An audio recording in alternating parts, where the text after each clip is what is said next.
So like your world is falling apart now. Yep. And you also have to deal with the church coming after you. We want to talk about that, but we also want to talk about what are the challenges of rebuilding a life when your whole life has been invested in Scientology. Talk about that. Yeah, that's the part that's most important to me, I think, about all of this. Okay, so the immediate problem I was faced with in going down this rabbit hole and realizing everything I realized was that I still had every single friend, not family member, thank God. My parents were on the other side of the country, but they were at least out of Scientology. But my friends, all of them were Scientologists. I didn't have any non-Scientology friends. So I was suddenly like left with the challenge of, okay, now what? Now what do I do, right? And the woman that I was there for in Minnesota that I'd gone, across the country to be with, she's a Scientologist. In fact, she's a second-gen Scientologist whose family members are the ones paying for the Church of Scientology there in Twin Cities to have their big, beautiful building. So these are fully on board, fully committed people. She works at the church. I mean, this is not like I can just go, oh, okay, it's all bullshit, and I'm just going to walk away, and it's not going to be any big deal. No, I was fully entrenched in this life. So I had to figure out what to do about that. And I was not in any position to know a damn thing about what I was doing. I didn't know anything about cults. I didn't know anything about undue influence. I didn't know anything about critical thinking. I didn't know anything. All I knew was that Scientology wasn't real anymore. Yeah. And somehow, what's that? Yeah. And so just to tie this to our experience, your identity was gone, right? My identity as a Scientologist sure was, yeah. Yeah, so your identity as a Scientologist is gone. Your marriage was in shambles, right? Well, my marriage had fallen apart, and I was still figuring out the divorce part, and I was starting this new relationship with this other woman, yeah. But your ex-wife or your wife was still in the church, still right? in Sea Org, yeah. Yeah, so your marriage fell apart because you left and she stayed, right? Yeah. Well, it fell apart before that because it fell apart while I was out and about all over the country. But also while you were deconstructing, right? Yeah. But the church didn't serve your marriage well. No, it did not. Yeah. Your marriage in Scientology, especially in the Sea Org, is always secondary to the needs of the church. And in some ways that can be true in Mormonism because you have these bishops say, hey, your husband isn't being a righteous priesthood holder. Maybe you want to leave him. And so the family is secondary to the well-being of the church. You said it great. But also like your morality, how do I behave? What's right and what's wrong? That was now in shambles, right? Because the church had given you your morality, right? In a way, I never really had a crisis of morality.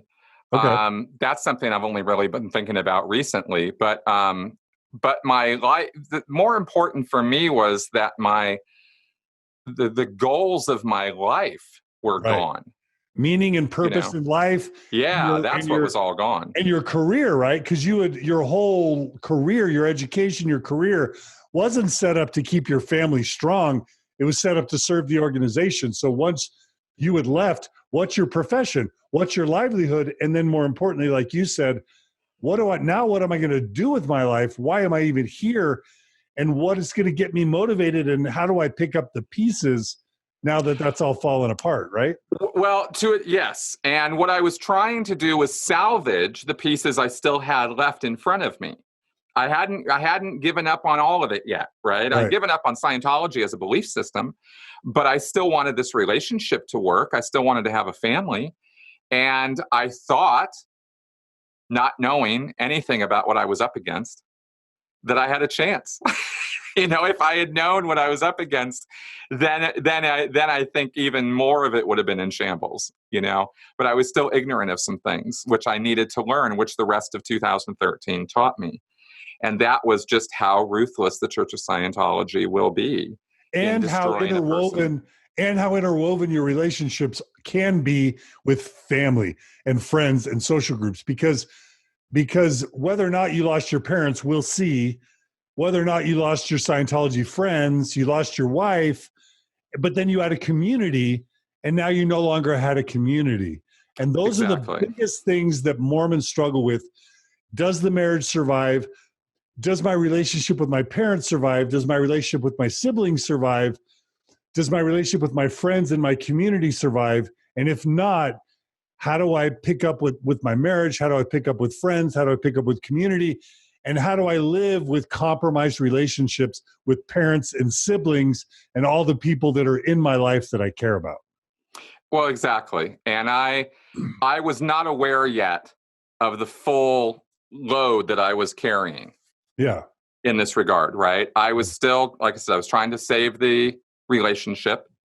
I had given up on Scientology, but I could not say that publicly. I could not say that openly to anybody except my parents. Okay, why not? Believe me, I was on the phone with my mom a lot during this time. Why couldn't you say that? Why couldn't you be public about it? Because that's very Mormon. Oh, because I would be declared a suppressive person. Which would then mean what? What does that mean? Well, I get disconnected. Which means what? That I'm disconnected, that I'm shunned. I mean, we know what this means. I was in Minnesota to start my life over again. I had based all of my life on Scientology, so the life I was creating for myself in Minnesota was going to be centered around Scientology still. I was going to go up the bridge. I was going to get a job, preferably with a Scientologist. In fact, when I arrived in Minnesota, that was who I worked for, was a Scientologist. And I was going to have this relationship with a Scientologist. I was going to raise kids in Scientology. Like, my whole life was still built around the Church of Scientology. And now the middle had sort of fallen out, but all the structure was still there. And I was the only one who knew where my head was at. Nobody else knew yet. Yeah. And so I'm sitting there going, what the hell am I going to do? Well, I want this relationship. I want this life that I am creating. I just don't want the Scientology component in it anymore. But I can't tell these people that, at least not right now, because they're all hardcore Scientologists. If I start talking to them about L. Ron Hubbard's war records or his college admission, his college grades, or the fact that Dianetics was built on a lie, they're not going to listen to what I have to say, right? And they're going to dump me, and it's going to be very problematic, and the church is going to hear about it, and I'm going to get declared. Well, I don't want any of that to happen. So and then tell us what happens when someone gets declared. Give us a little. I'll get there, because I did get declared. So I'll tell you all about it. Okay, Mormons. Yeah. Post-Mormons are 1,000% tracking with you right now. So let's keep going. Yeah. This is great. Okay, so I'm sitting there stuck with this massive problem. The only person I can talk to, literally the only person I can talk to about all of this is my mom, right? Because she's totally out. My dad still actually believes in some of this stuff. He's out of the church, but he still believes that Hubbard knew what he was talking about in some respects. My mom is like completely where I'm at. In fact, when I learned about the Xenu thing, I watched South Park, I read the materials, and I called my mom and I said, is this really what it is? Because she had done it, and she said, yeah, that's really what it is. And I went, God damn, this is crazy. And she goes, yeah. And I said, oh my God. So, so she was able to verify some of this stuff too, because she had gotten higher in Scientology than I had. So I'm downloading to her like so much stuff. She's basically taking on the role of a counselor or therapist for me. What a blessing you had your mom on the same page. I have been very, very lucky in certain key respects in regards to my experiences with all of this. And I fully recognize that. Having my parents around still was priceless, and I recognize how rare that is, and how fortunate I am to have that. I did lose everybody else though, and here's how that happened. Okay, is because I didn't really know what I was doing. I didn't know how to talk to them or not talk to them, and I wasn't really in a place where I was ready to carry this all out on my own. Yeah. I didn't have an interventionist. I didn't have a psychologist. I didn't have a therapist. I didn't have a cult recovery expert. I had none of that stuff, right? And I didn't know where to even start looking, because the word cult wasn't even really, it was there. It was around. People were talking about it, but I didn't totally get what it was yet. So that's where all of that research actually started. And I don't remember the exact sequence of it all, but I do remember that the first thing I needed to do, and let me just go in sequence of what I did, and we can sort of parse through how this all works in comparison to other people. Here's what I did. The first thing I did was I recognized if Hubbard was wrong about all of this stuff, if Dianetics was bullshit and Scientology was bullshit, then what about all the stuff he said about psychiatry? Was that true? And what about all the stuff he said about homosexuals? Was that true? Those were the two things that were actually first on my mind. Because at this time, summer of 2013, George Takei from Star Trek, right, Sulu on Star Trek, he was all over social media talking about being gay and what that means and why gay rights are important and all of this. And this was really big in social media at that time. And I had come out of Scientology, where being gay was a mental perversion, a derangement, right, a sickness. And I had believed that. I had swallowed the whole thing. So I was seeing somebody I respected, George Takei. Are you a Trekkie? Are you I'm a total sci-fi Trekkie fan? Oh yeah, huge. Okay. Huge, right? So, I mean, Star Wars, Batman, I am a geek, man. You're my guy, dude. I'm totally right there with you, man. Absolutely. That's a Batmobile. That's a Batmobile right at the top of yes, right over there. The Dark Knight, right? That's right. That's right. You got Iron Man. You've got one of the Iron Man. I got the Hulkbuster over here. I got my X-Wing down here. So I played with Star Wars action figures as a kid too. Yeah, big time. Me too. So so Star Trek, George Takei, somebody I'm interested in hearing. And he is saying things that are making a lot of sense. And in fact, and I started reading up on it. I started reading about gay rights, about the LGBT community, about what this stuff actually is. What is transsexuality? What does that mean? What are people thinking? What are they doing? And I was approaching it now from I need to learn about this without all the Scientology in the way and just see what's being said. So I did. And the thing that actually sort of turned me, or deconverted me, or whatever you want to call it, away from all of Hubbard's nonsense, was when George said, there was this big thing, about how being gay was a choice. And George Takei had this brilliant thing, and they did this survey on the street or something, where they ran around asking people, so when did you decide to be straight? Yeah. Right. Right? Yeah. And for whatever reason, it's a good question, and it hit me right where I lived in terms of this deciding. It's a decision, right? I needed to understand that that's not what this is. And once I got past that barrier, once that sort of really hit me, I went, oh, okay, I get what's going on here, right? Of course, I never decided. Well, neither did they. And I went, oh. And that kind of did it for me. And then after that, I considered myself an ally and started working in that direction, right, of trying to be a good ally.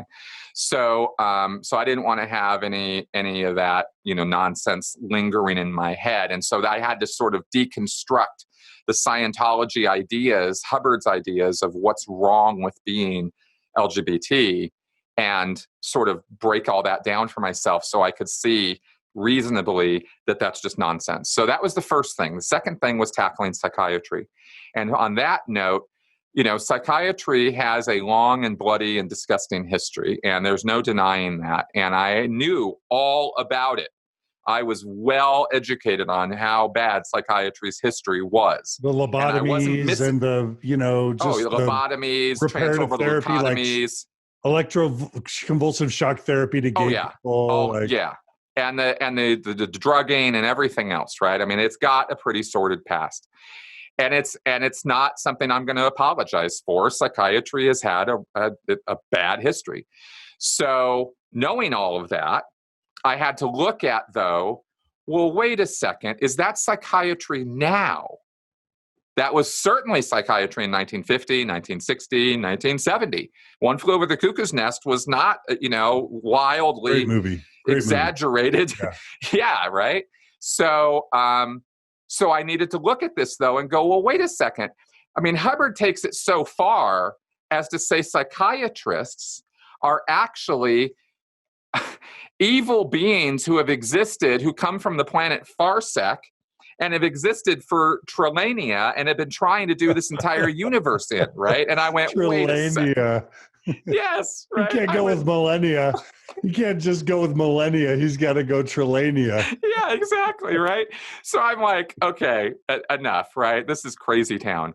And I dropped all the past life crap and all the psychiatry mumbo jumbo that Hubbard promotes and that CCHR promotes in Scientology. And I looked at what are they doing? What are their intentions? What's psychology really all about? I went through some books on the DSM. I went through some books on psychotherapy. And I realized that it's a much, much tougher, more nuanced conversation when you talk about mental health and mental health professionals. There are plenty of instances where you can come down on these people for, malpractice, abuse of power, etc. But there's also lots and lots and lots of instances where people are just trying to do honest, good work. Try treating schizophrenia without medication. Try treating bipolar without medication. Exactly. Exactly. And I had seen in Scientology people who did suffer from this. And I started realizing I had known and worked with Sea Org members who had undiagnosed PTSD, undiagnosed depression, undiagnosed, OCD. And these were real things. These were real conditions that people suffered from. Scientology says it's all bunk. The whole thing is all nonsense. I started learning more about, some neurobiology, just a little bit at the beginning, hardly anything compared to what I know now, but enough to see that I had been sold a bill of goods, and it was black and white thinking to paint with this broad brush that all of psychology and all of psychiatry were evil and must be destroyed. And that is what Scientology says about psychology and psychiatry, is that they are evil and they must be destroyed. So, and I remember when Tom Cruise said that in his Oprah time, where he's speaking out publicly and he really condemns mental health services. And by the way, Mormonism has a history of doing that as well, but we've softened on that in the past 10 or 20 years. And that's another difference between us.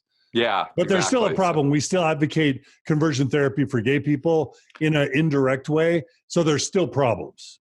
That's right. And Scientology engages, by the way, in its own method of conversion therapy. In its auditing processes, they claim that they can cure It's all about the Thetans, right? Well, yeah. They actually bring it down to evil purposes. Remember, I was talking about taking things down to evil purposes and evil intentions, and how I had been doing that on the RPF. Well, that's how they deal with people who are homosexuals. They think they have evil purposes against mankind, sex, their gender, etc., and they will sec check a person, and they will do other kinds of Scientology auditing on a person to get down to the root cause, quote unquote. I keep using air quotes here, of where those urges to be a homosexual come from, because clearly, if you have a male body, its only rational urges are to procreate with a female body and vice versa. And anything else is a perversion of the natural order. And the thing that somebody actually pointed out to me one day that blew away the entire pretense of Hubbard's nonsense about this is when they pointed out, well, wait a second.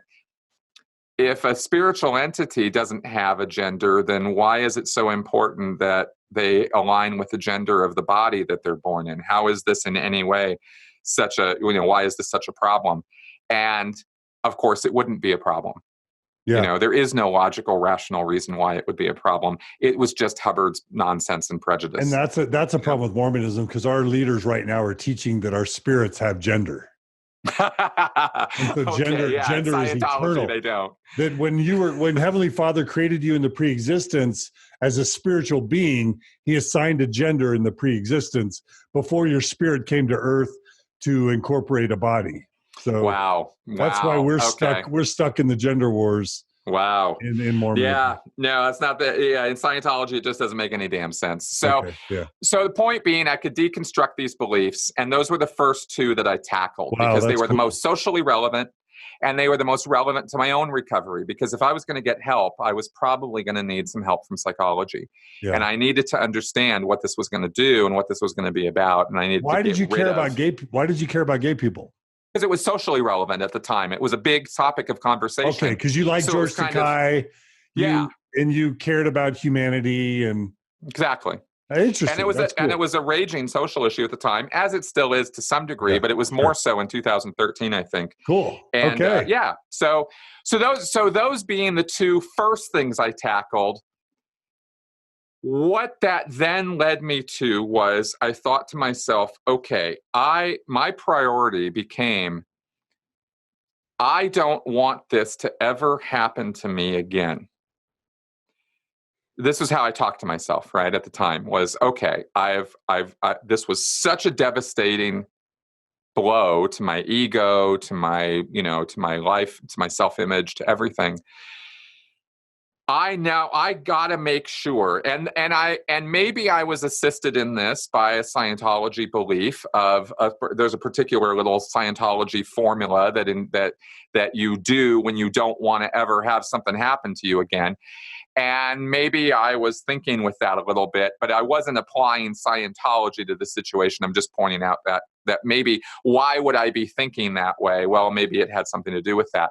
But I was just naturally thinking that way, that I needed to somehow proof myself up against ever letting this happen again. And so I started Googling for how do you protect yourself thought-wise, right? How do you, what do you do? And I don't recall what led me to this, but I'll never forget this coming up at the top of the search, of the Google search, Carl Sagan's baloney detection kit. It was actually called the bullshit detection kit. Somebody had posted it under the bullshit detection kit. And I went, I want to know what that is, right? I want to know, to be able to tell when I'm looking at bullshit or not. And what is it? It's a chapter from Carl Sagan's book, from the Demon Haunted World. And it's called the baloney detection kit. And I went, I need to know about that. So I read that chapter, and then I went, I need this whole book. And I knew who Carl Sagan was as a child. He was the guy who did Cosmos. And that was really all I knew about Carl Sagan. I didn't know anything about his critical thinking work. I didn't know anything about his science communication stuff beyond Cosmos. So I read his book, and it was an epiphany. It was, it was exactly, precisely what I needed at that moment. Because Carl Sagan's book, The Demon Haunted World, is basically a manual on critical thinking. And I was complete neophyte to the entire topic. I have not said this through the whole thing, so let me highlight right now that the word critical in Scientology is a bad word. And in Mormonism. Yeah. If you're critical of L. Ron Hubbard, if you're critical of Scientology, if you're critical of David Miscavige, if you're critical of the organization, if you're critical in general, that means you are a carping critic. You're just snipping and nipping and meh. And that means you have overts. You have moral sins, transgressions that you need to get off your conscience, because that's what's causing you to be critical. So being critical, bad word. I do not believe that was done by accident. So critical thinking was a new topic for me. And, obviously, so I dived all in, and I started looking up. From this came links to skeptic.com. And then I saw Penn and Teller, and I went, Penn and Teller? Because I had only seen them as magicians and funny magicians on late night TV shows and stuff. I had no idea they were atheists. I had no idea they were skeptics. I didn't know that they promoted skepticism. I didn't know who James Randi was, but suddenly I was learning about him because I was reading about him. And I'm reading about Michael Shermer, and I'm reading about Carl Sagan. And I'm like, oh my God, there's a whole community of people here. And they call themselves atheists and skeptics and critical thinkers. And I'm like, this is a world I think I need to become part of, because these are not people who are following a guru. In fact, they eschew gurus. They hate gurus, right? These are people who want you to think for yourself. And they don't have some system that they're selling you. They're all winging it. They're figuring it out for themselves. And I went, that's my group. That's the people I need to be talking to right now. And sure enough, this is where I discovered meetup.com. Same time, all in the same Google session, right? And because I'm in Twin Cities, I sure as hell can't go talk to Scientologists about any of this. So who am I going to talk to? I have no other friends. I need to do something about this. And I hit up on meetup.com. I didn't even know it existed. I knew nothing about social meetups or meeting people on the web or forums I didn't know about any of that stuff.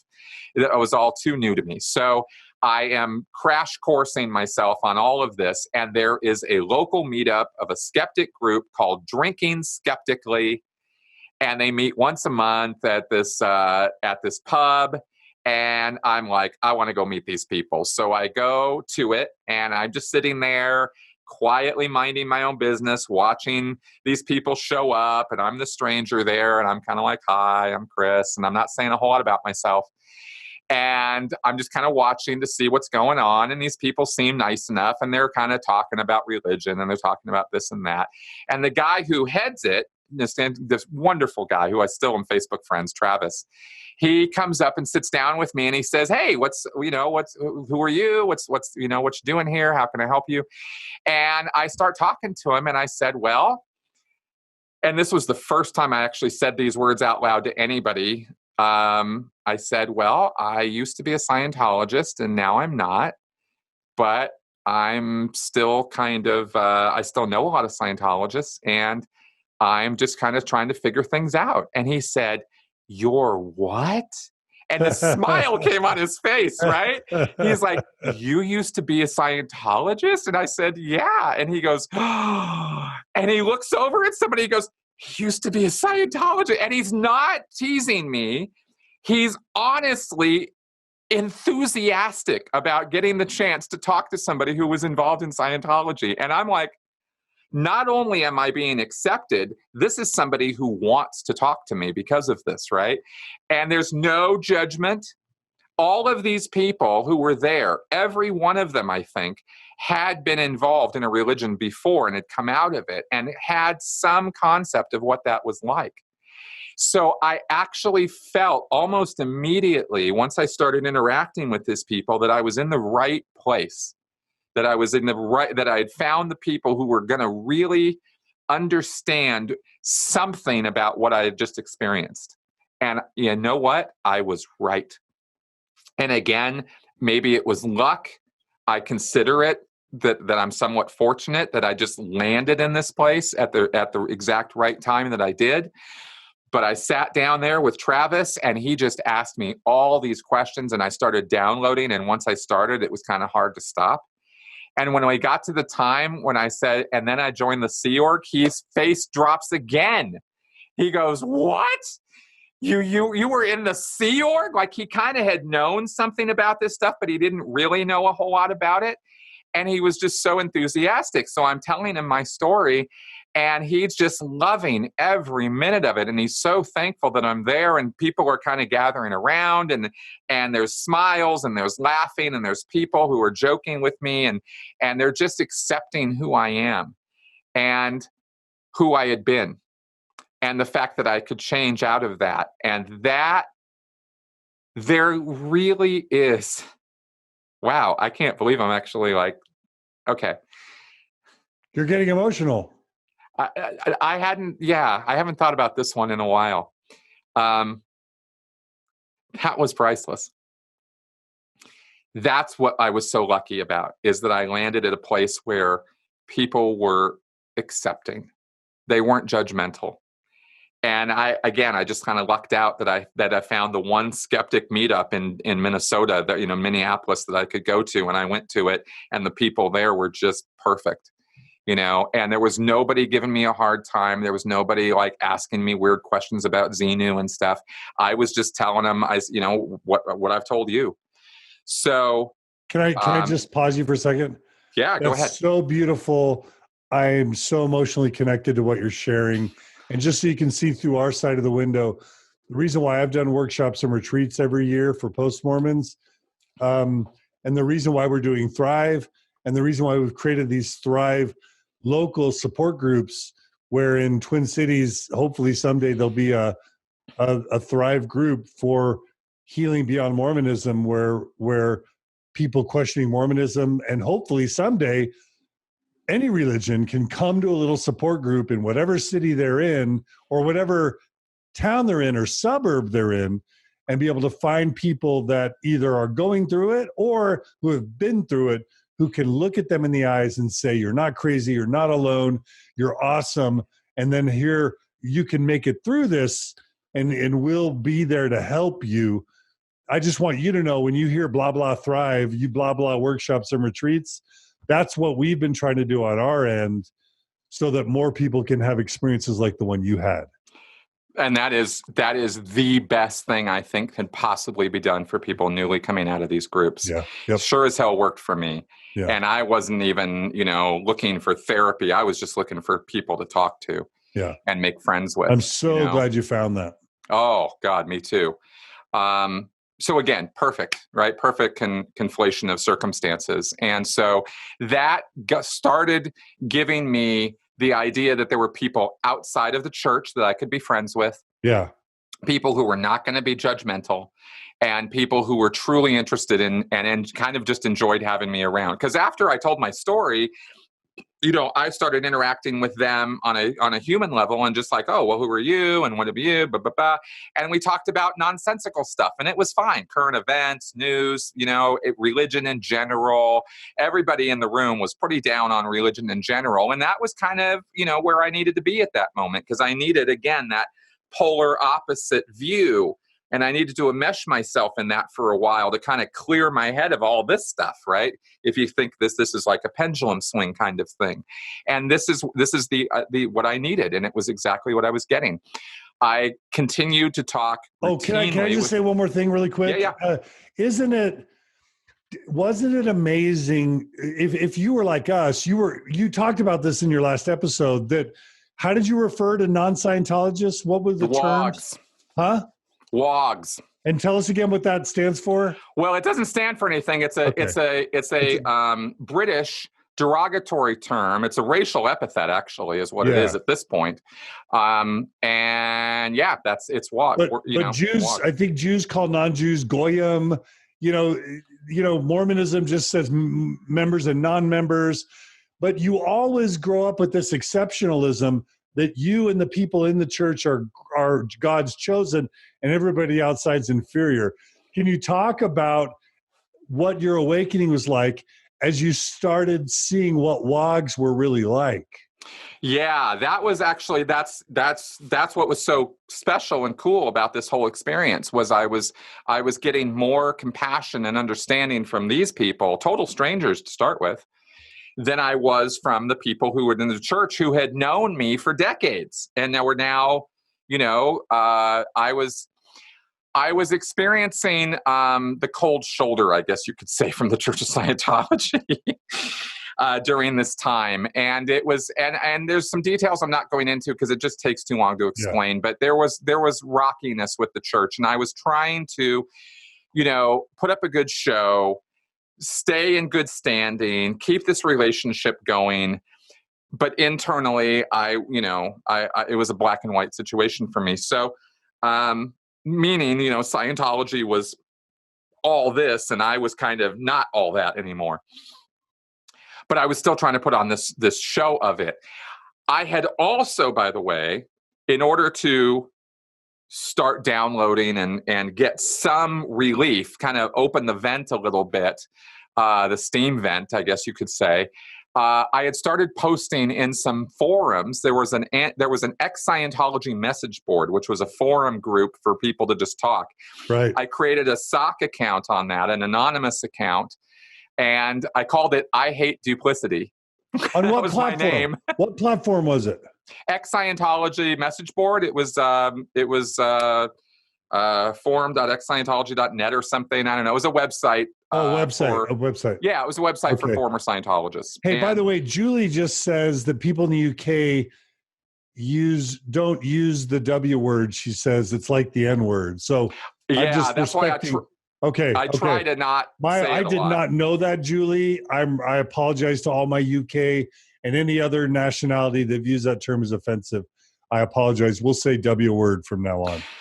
Fair enough. I have to say the word to get it across what the word is. Yeah. Because it's not generally thought of that way in the United States, but I do get that, and I try to minimize my use of it for that reason. And thank you, Julie, for letting us know. I literally had no idea that was a bad word anywhere. So Okay. Yeah, no, I said it's a racial epithet. I mean, yeah. But I didn't realize. I get it. Yeah. Okay. So, what was I saying? So you are, you realize that people outside of the church could be really amazing people. Oh yeah, exactly. And the church has given me trouble of one kind or another. Like I said, they're giving me the cold shoulder, trying to sort that out. And they're starting to be suspicious of you, right? Yeah. Well, I'm posting stuff on this. Right? Yeah. Okay. But I'm talking anonymously. On these Ex Scientology websites. Yes, with other Ex Scientologists. Right? There was xmormon.com. Now it's the Ex Mormon Reddit. There's Facebook groups. There's the Mormon Stories podcast community. But there are all these ways that ex-religious members or questioning religious members have a way to communicate, to build community, to support each other, to disseminate information, right? Exactly. Yeah. And that's what this message board was. I wasn't yet aware of the Facebook groups or that there were Facebook groups about this stuff. I just knew that there was the Ex Scientology message board, and there was Tony Ortega's blog, which is called The Underground Bunker. And Tony Ortega is a journalist. He's never been a Scientologist, but he has been reporting on Scientology for years. And he's got a whole blog dedicated to it. And every day he's posting new stories. And I was just entranced by it at this point because it had been an incredible source of information for me. And one of the first things I'd found in my descent down the internet rabbit hole of truth about Scientology. So Tony Ortega's blog has a community, a discus forum of comments of regular contributors on his blog. So that itself was also kind of a community of people that I was talking to. But I was doing it anonymously. I was not letting anybody know anything about me or about my situation, or at least I was trying not to, because I was aware of the fact that the church monitors these boards and watches them and watches to see who's popping up and who's saying what and where. And they try to figure out who you are based on what you're saying. And I did not really appreciate how much effort the Church of Scientology puts into that. They are very dedicated to knowing who their enemies are. So I was posting stuff and I got bolder and bolder until finally there was a story that actually contained some information about somebody that I used to work with directly. And I basically said too much. I said, oh, I know this person. This person used to be my junior or something. Now, how I, ever imagined that the church wasn't going to connect 2 and 2 and get 4, I don't know. But I, was maybe subconsciously didn't even care anymore. I don't know. But I do know that I said too much.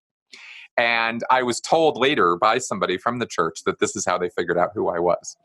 And so I contributed to this thing with Tony on his article with my comment, and they figured out who I was. Now, it took them a few months to do before I found out about that. So I'm still thinking that I'm, flying under the radar, that they don't know that I'm out of the church, that I don't really want to do Scientology anymore, but I'm still maintaining these relationships.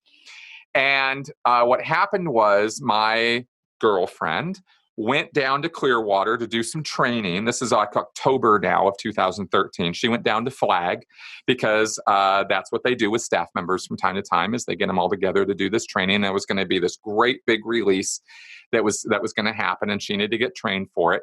While she's down there, she tells me a little bit about what she's involved in. I then, post some of that. Again, anonymously. I'm not naming her. I'm not naming me. I'm trying to keep it surreptitious, but I'm kind of an idiot because I'm just kind of not really thinking about how focused the church is on leaks, and I'm giving them a leak. And so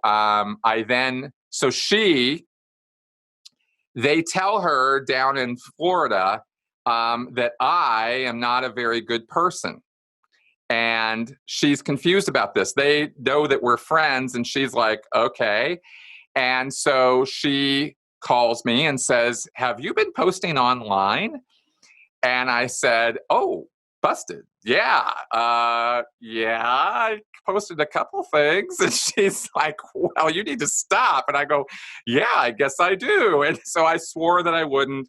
And I wanted to make good with the church, and I wanted to make up the damage that I had done by posting anonymously against the church. Like, they were now coming down on me. They had figured it out, and they were coming after me now.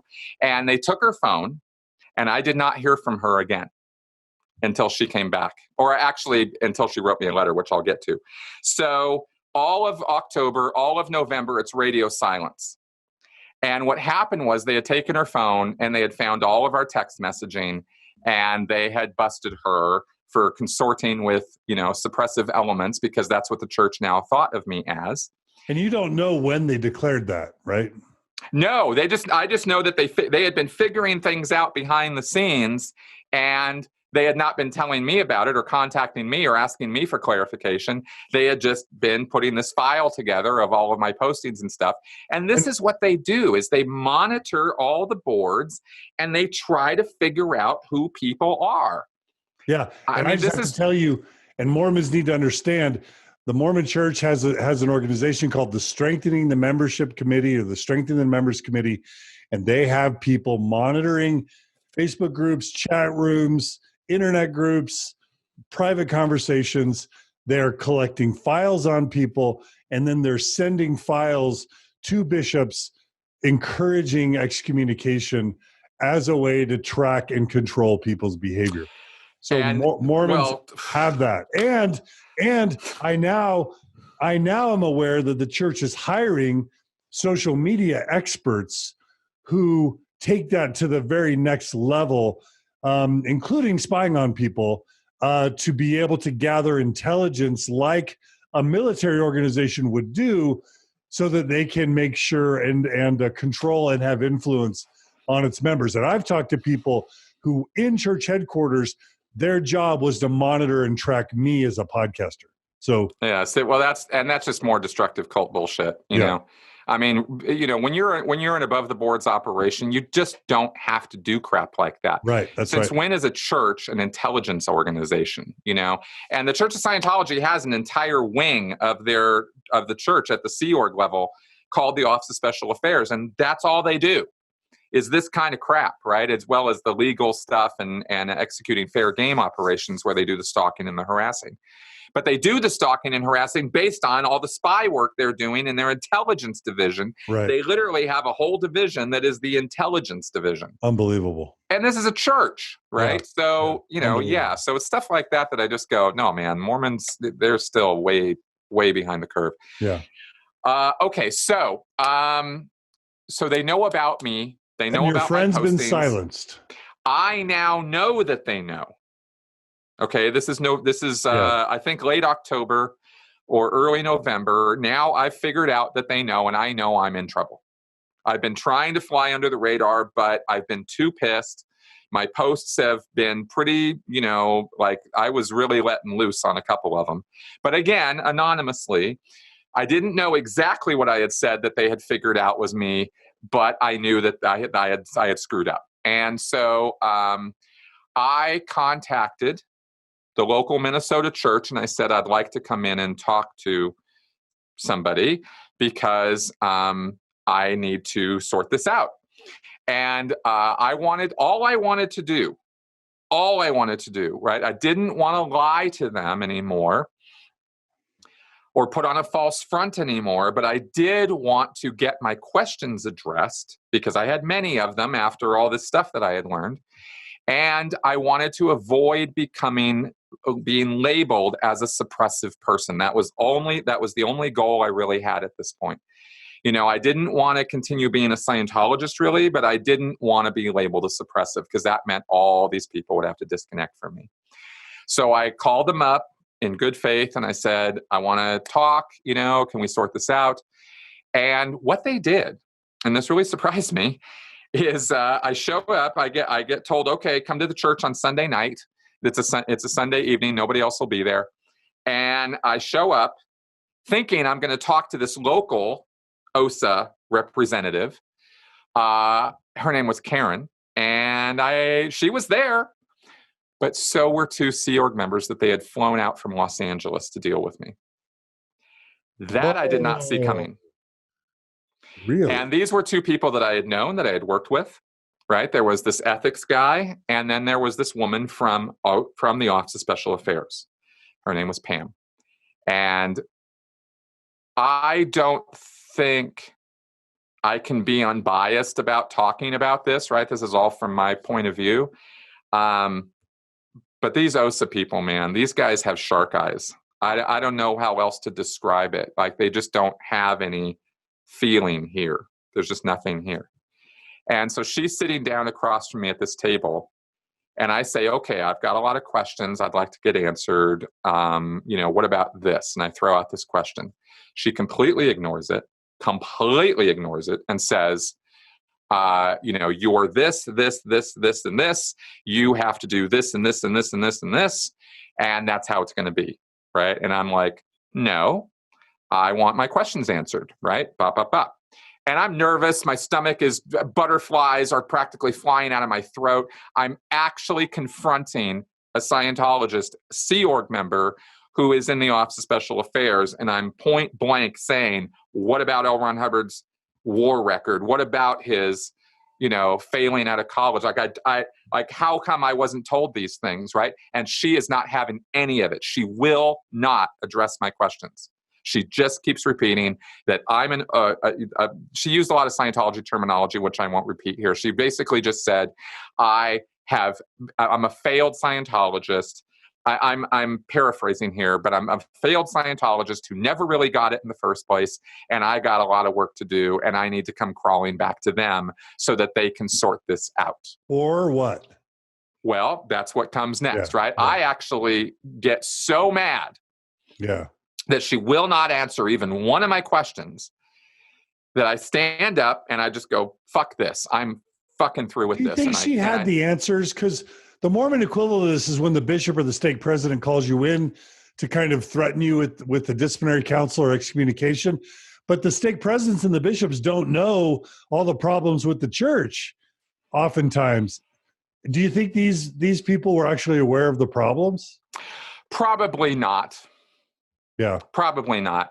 Yeah. I suspect to this day that she definitely had some idea of what I was talking about and could have addressed some of those questions had she so chosen. Right. This was the woman who was personally involved in covering up the death of somebody who had died while they were doing the purification program in Scientology. That's the sauna detox program.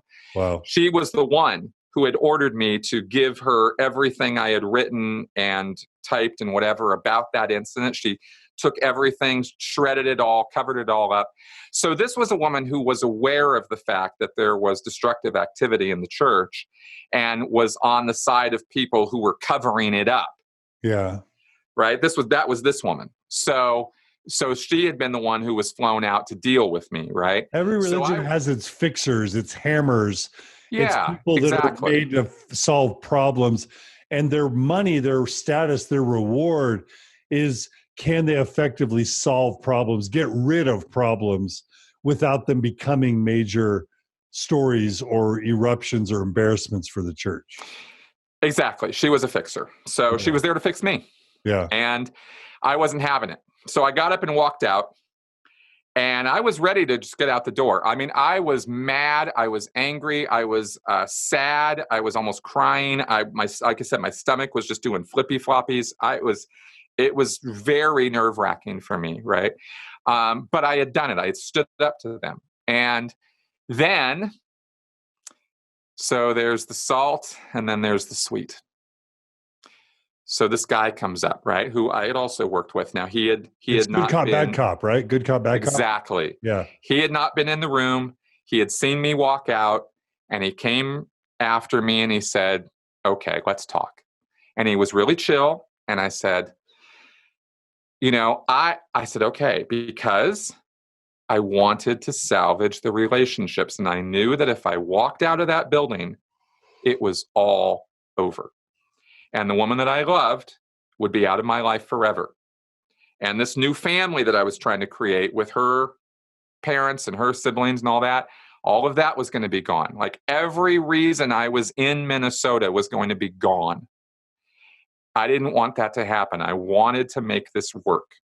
So I sat down with him And I said, what do you got? Right. And he said, okay, well, you're going to have to, basically what we came down to was, he said, look, you don't want this to go that direction. You need to acknowledge that you've committed suppressive acts. That's what Scientology calls it when you buck the church. And you need to, and we need to sort this out. And I said, okay, well, I don't want to get declared a suppressive. And he said, you don't have to. He said, but you're going to have to do these steps as though you were declared a suppressive. In Scientology, if you are declared a suppressive person, that's not necessarily the end of the line for you. There are a series of steps called the A to E steps. A, B, C, D, E. They are outlined in a policy letter that L. Ron Hubbard ostensibly wrote that tells you got to do this and this and this and this and this.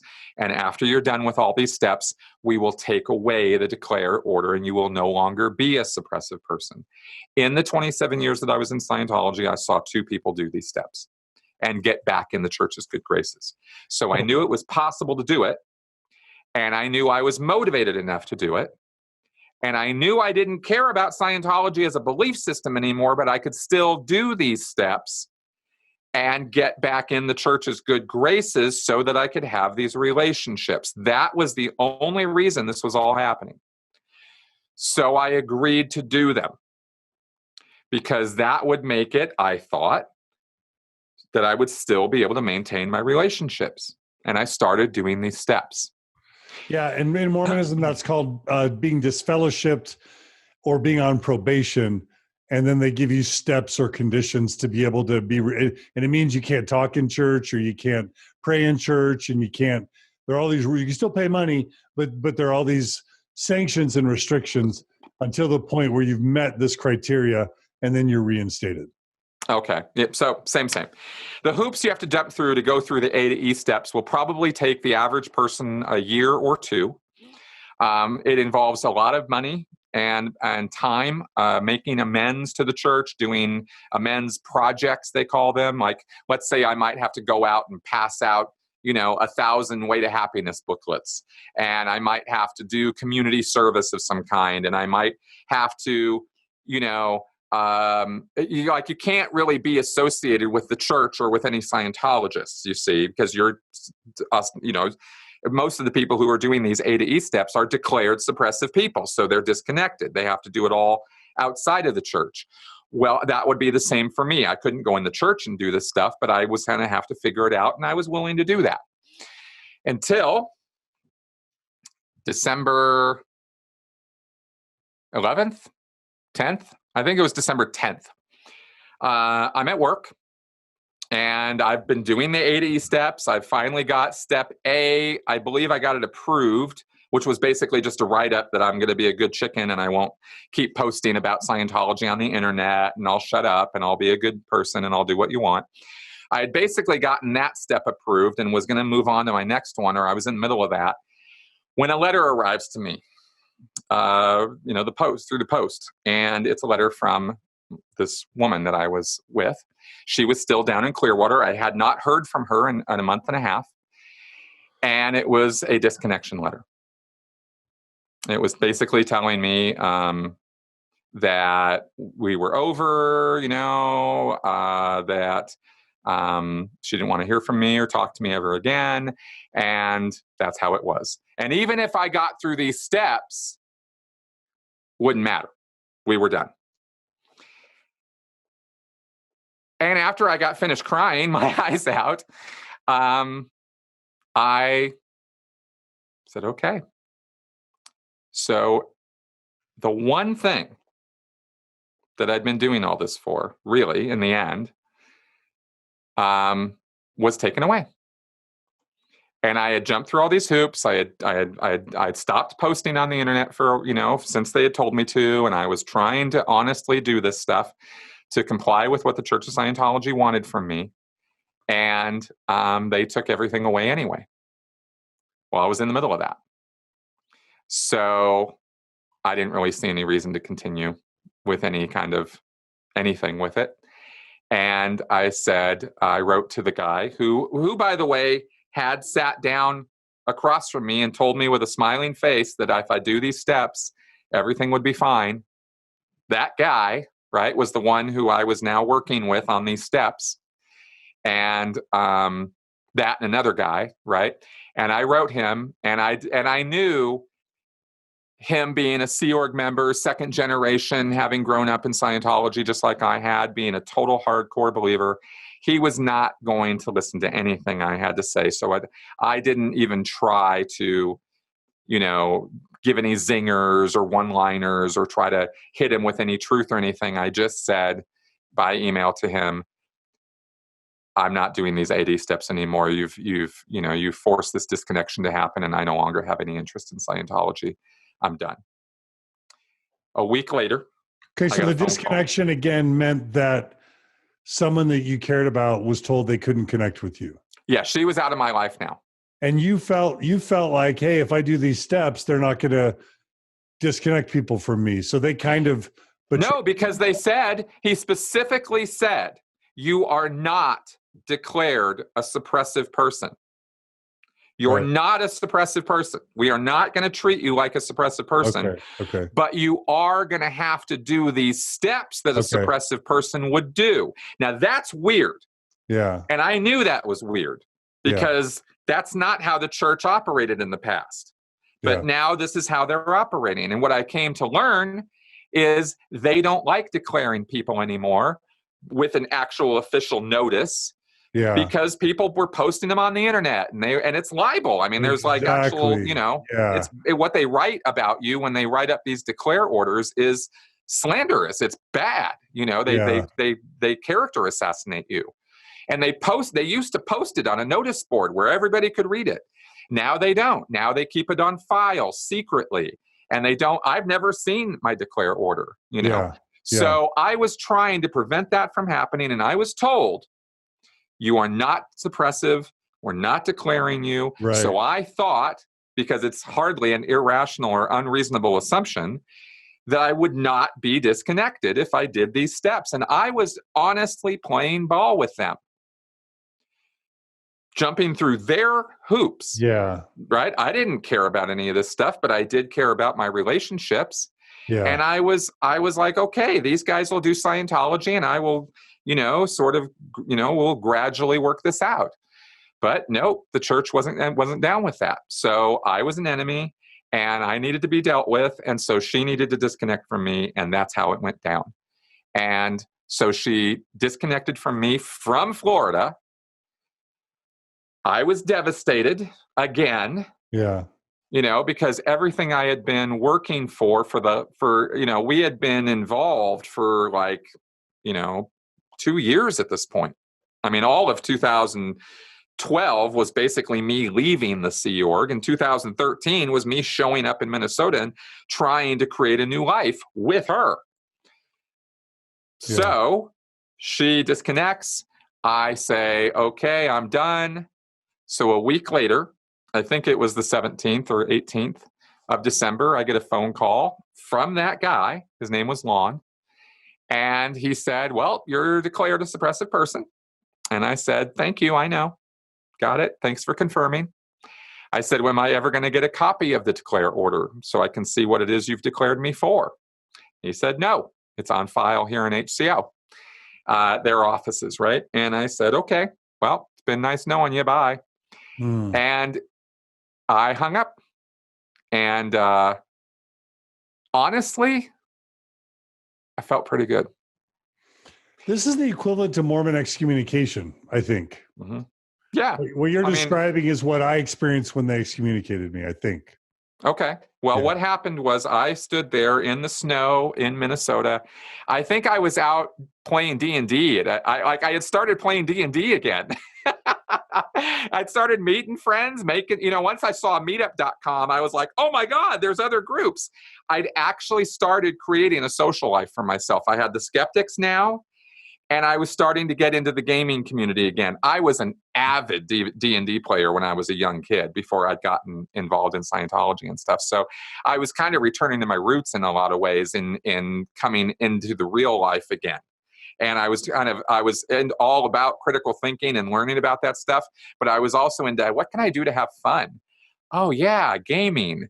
And I started doing that. So I think I was in a game when I got the phone call. So I went outside, took the call, and I'm standing outside, and I'm declared a suppressive person now. And I guess the thing about it that I found relieving was the exact thought that I had was, that monkey is off my back now. Yeah. Like, it was, there was the awfulness of losing the relationships, but I'd had a week already to kind of process that. And I'm not saying at all that I was over it. That's not what I'm trying to say or infer or imply. Right. I was very far from over it. Yeah. And I'll go into some more detail about that.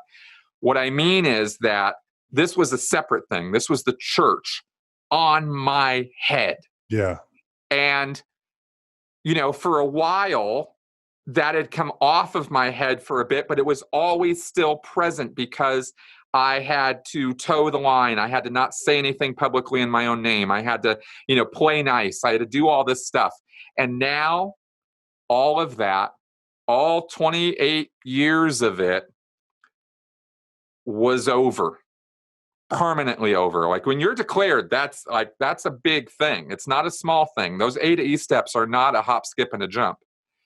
And I knew I was never going to go back to do those A to E steps. And I knew it was a con, and and I was done with it. So now I knew that they were done with me. I didn't really think about the fair gaming and stuff that would happen, because I didn't think about the fact that I was going to go be an internet critic. That was not part of the picture yet. Right. So I was just me trying to set my life up again, having hit the reset button. And now here I was basically hitting it again without any Scientology in my life. I'm not a Scientologist anymore. It is totally official. Yeah. And so it was like an albatross off my neck. It was a monkey off my back. That's how I felt. And it felt good. I smiled, I laughed. I thought, damn, this is kind of cool. And I went back and played my game, and let me ask you, went on with my life. Let me ask you, for a lot of Mormons, ex-Mormons, excommunication, I'm almost considering it a sacrament in a bit of a tongue-in-cheek way, because it's rare that the church actually excommunicates someone these days, because we've made it so painful for the church to do it. We're now showing up with 100 people. We're live streaming it on Facebook Live. Several of us have actually recorded the excommunication processes and then shared them on the internet. Jeremy Reynolds did that.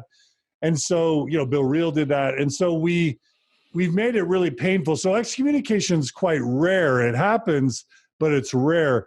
What's more common are for people to leave the church and then want to remove their name from the church. So they resign from the church and have their names taken off the records. I'm just curious, is there a way for a Scientologist to resign from Scientology without having to be declared a subversive person? Well, they'll probably end up being declared anyway if they do it this way. But yeah, you can just write a letter to the Church of Scientology. In fact, all ex-members should, that says, I officially resign from the Church of Scientology. I'm no longer a Scientologist, right? And then they'll declare you a subversive person. Well, that removes you from the legal obligation to have to consider yourself a Scientologist or be in any way, shape, or form subject to the policies of the Church of Scientology, which I found kind of interesting. But anyway, that's a thing. But like they did with me, they've now established a system where they don't have to declare you. And so they don't. They just tell everybody, you're not in good standing. You shouldn't be talking to that guy anymore. If you do, if you're connected with him in any way, then you will be declared as well, right? According to church policies. And so, but not as well, sorry, but you will be like shunned, basically. It's a bit more informal now. It's weird, right? The church policies are crystal clear about this.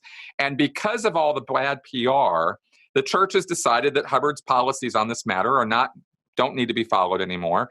And instead what they do is they informally declare you, right? So, and then it's the same, in effect though, it's the same thing. And if you think it's any different, we'll just look at what happened to me and you'll see it's not any different, So that's kind of how it goes now. And it's exactly for the same reason. We've had recordings released of ethics officers in Scientology who are telling people that they're being declared, and that sort of thing too. So it's all been exposed, and the church is always, embarrassed by it, what it actually does to people.